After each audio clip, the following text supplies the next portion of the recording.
नमस्कार दर्शक बंधु आपण मानक स्वागत जनावि एजुकेटेड ओडिशा को आमर चाषी भाई और भौणी मानक पई एक नुआ अपडेट आसी जाइछि जोटा कि होछि खरीफ फसल पई पंजीकरण।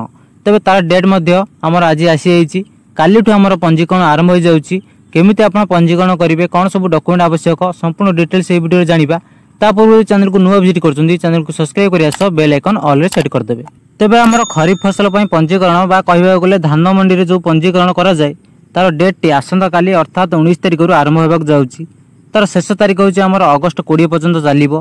तबे 19 तारिख रु आरंभ अगस्त 20 मास पर्यंत पंजीकरण प्रक्रिया चलिबो अर्थात 20 पर्यंत चलिबो।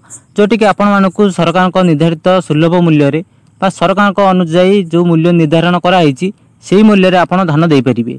तबे जहा कि आपण जानचंती धानर मूल्य बे 31 टंका अछि। जदि आपण बुला व्यवसायी को दउचंती देन आपण ताटू बहुत कम मूल्य रे देबाकू पड़िबो जहा कि आपण को लॉस मध्य होई पारे। तेणु जो माने पंजीकरण करबा को चाहूछ समान जाई पंजीकरण शीघ्र करे नेबे केबे भी लास्ट पर्यंत अपेक्षा करिवे नाही।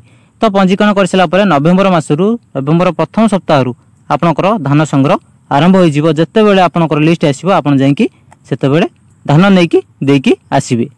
तबे एबे देखिबा हमर कोन कोन सब डॉक्यूमेंट आवश्यक पंजीकरण करिवा पई।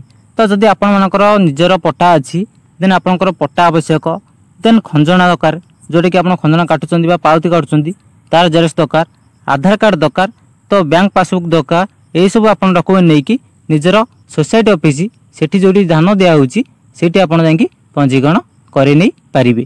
एवं आपण जदि भाग चाषी होइतांती आपण कोन करिवे जार भाग करचंती तांकर आधार देन तांकर जमी पट्टा देन तांकर खंजणा एवं गोटे दस्तखत जहा कि जो फॉर्म रे आपण फिल अप करिकि पंजीकरण करिवे सेही फॉर्म रे तांकर गोटे दस्तखत दरकार।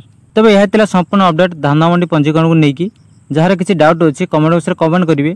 ता सहित इंस्टाग्राम लिंक अच्छी डिस्क्रिप्शन रे सेठी जाई जॉइन हो जिवे। संपूर्ण अपडेट जहाँ भी किसी गवर्नमेंट स्कीम हैला जॉब हैला सब अपडेट मु सेथिरे दउची तो आपण जाई कि सेथिरे जॉइन हो जांतु।